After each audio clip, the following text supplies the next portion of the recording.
Yeah, still think you really can't have too many books on Hannibal.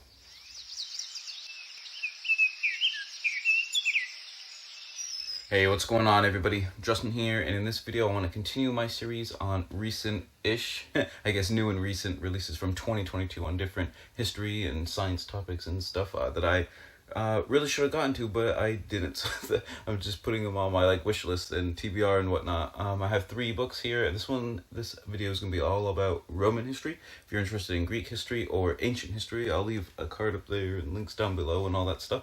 I have videos on those as well. We'll probably do a medieval history at some point in the near future as well. But yeah, let's just go ahead and get started. I got 3 titles here, and the first one is For the Freedom of Zion, The Great Revolt of Jews Against Romans, 66 to 74 CE.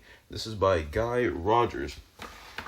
And obviously from the title, this is all about the first Jewish-Roman war. Started in 66 under the Emperor Nero, partly because, he wanted to kind of raise taxes on Judea and a lot of the provinces sort of out in the Near East and stuff. And when the local governor kind of did raid the temple, that was just the straw that breaks the camel's back, and the revolt flares up and what have you. Future emperors Vespasian and Titus. Vespasian was the leading general during the first stages of the war, becomes emperor and kind of delegates that off to his son Titus. But anyways, the first Roman-Jewish war is actually fairly important in world history, especially in Judaic just culture and history, as it is the major turning point from Temple Judaism to Rabbinic Judaism. Obviously, the Second Temple is destroyed during this war. After the Romans win, they kind of sacked Jerusalem, sacked the temple, whatnot. I mean, there's even there's the not frescoes, the triumphal arches and stuff, showing the Roman legionnaires carrying off literally treasures from the temple in Jerusalem and whatnot. So that is a big sort of, like I said, turning point, kind of the Jewish diaspora and kind of Rabbinic Judaism. So it definitely will be cool to read more about. I've read a lot of excerpts from Josephus and stuff, who was sort of a turncoat during the war, but there's a lot of dramatic episodes like Masada, things like that. Definitely look that up if you've never heard of it.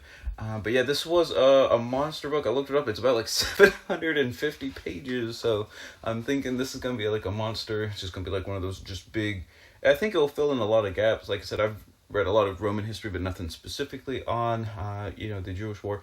So I think it'll be pretty interesting to read if I ever get to it and have just the courage to pick up a 700-page ancient history tome.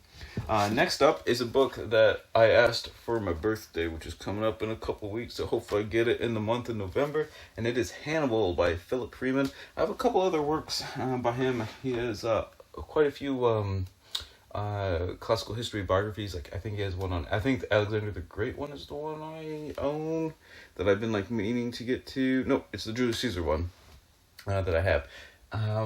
But yeah, I don't know if you can see it in the video here, but I have a Punic Wars shelf. I don't know too many people that have a Punic War shelf, but I got I think 3 biographies of Hannibal, or as close as biographies as we're gonna get, because there really isn't enough to do a traditional biography on him. But I just sort of a focus on Hannibal during the Second Punic War, and I just feel like you can't have enough on that time. I don't know why. I don't know. It probably, the first Punic War especially, actually is probably my favorite event to read about. So it's the thing that really got me into ancient history for whatever reason. It's usually the Second Punic War, Hannibal crossing the Alps with the elephants, the battles of Cannae, Zama, all that kind of stuff.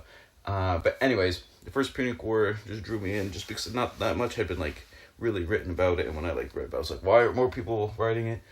Still think more people should be writing on it. But anyways, like I said, just be a great addition to my kind of Carthaginian, Scipio, Hannibal, Punic Wars library that I'm trying to assemble and whatnot.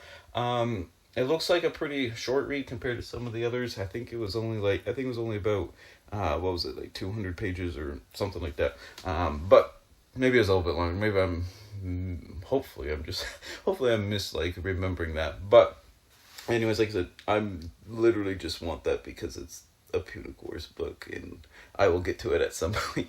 And I know it's not like the greatest selling point for, I guess, for a book either, is it? But anyways, let's see. Number 3 is At the Gates of Rome: The Fall of the Eternal City, AD 410 by Don Holloway. It's kind of interesting because they still went with AD, which has kind of fallen out of favor, kind of like in academic history stuff.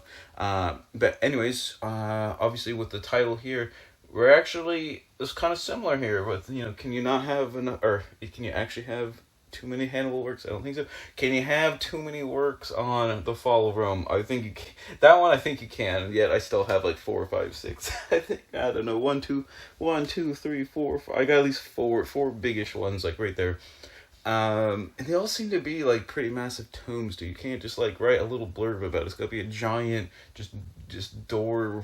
Oh well, I think a door stopper tome there. But I think the good thing with this one is the slant seems to be on the sacking of Rome in 410 under Alaric of the Visigoths.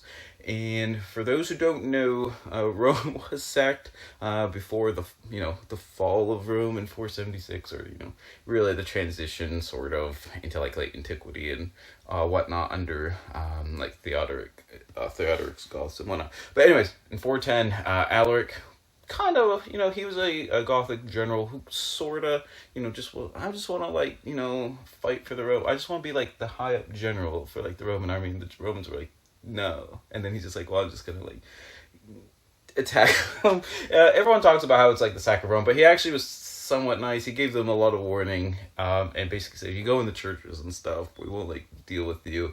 And they did ransack it for 3 days and basically just like looted everything.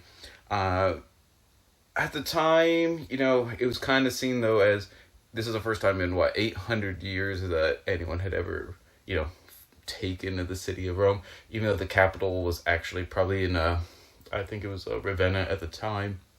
So Rome was not like, I guess, the epicenter of the Roman world, not even the Western Roman half of the the two Roman empires at the time. Well, the eastern and western portions of the empire.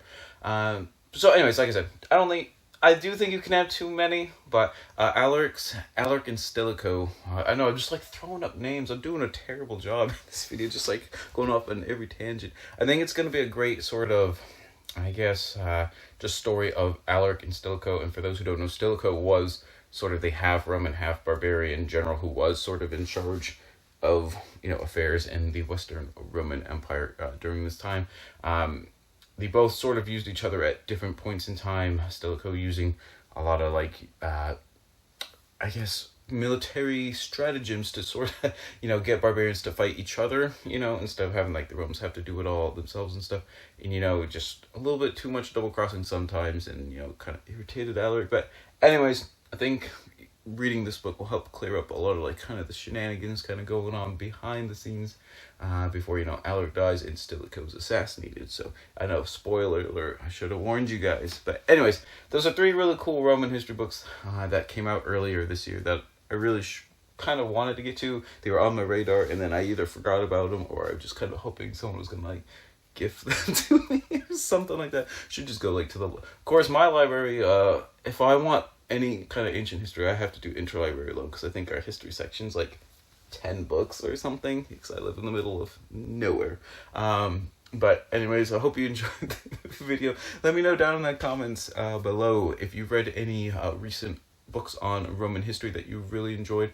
That's just a topic I really like reading about, so I'm going to be glad to see anyone's kind of recommendations on that. And whether you're reading Roman history or not, always remember, read victoriously.